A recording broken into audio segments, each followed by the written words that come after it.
સંજેલી તાલુકામાં જંગલ વિસ્તારમાં રહેણાંક મકાન પાસે બાંધી રાખેલ બકરામાંથી રાત્રિ દરમિયાન દીપડાએ બકરાનું મારણ કર્યું છે। ત્યારે સ્થાનિક લોકો કહી રહ્યા છે વહેલી સવારે મહિલા ઘરની બહાર નીકળે છે ત્યારે જોતા બકરાનું દીપડાએ મારણ કર્યું હોવાનું જાણવા મળ્યું હતું। ત્યારે આસપાસમાં તેમજ વન વિભાગને જાણ કરવામાં આવી છે। વન વિભાગ દ્વારા બનાવને લઈને સ્થળ તપાસ કરી તેમજ આગળની કાર્યવાહી હાથ ધરવામાં આવી હોવાનું હાલ જાણવા મળી રહ્યું છે। સંજેલી તાલુકામાં ગ્રામ્ય વિસ્તારમાં જંગલ વિસ્તાર હોવાથી અવારનવાર દીપડાઓના પશુઓને શિકારના બનાવો બનતા લોકોમાં અત્યારે ફફડાટ જોવા મળી રહ્યો છે। સાહેબ બાતે રાત્રે है ने खड़बड़ थी એટલે રાત્રે બકરું મારું 4-5 બકરા બાંધી લેતા ને સવારમાં નીકળી દેખ્યું તો બકરું મારું એને એક મારી નાખ્યું, માથું પડી ગયું।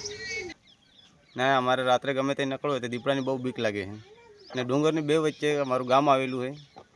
ગામની વચ્ચે આને જ ડુંગરેથી પેલા ડુંગરેથી ગમે તે રાત્રે દીપડો આવી જાય તો અમને બહુ બીક લાગે। રાત્રે લગ્નમાં જવું હોય ગમે તે જવું હોય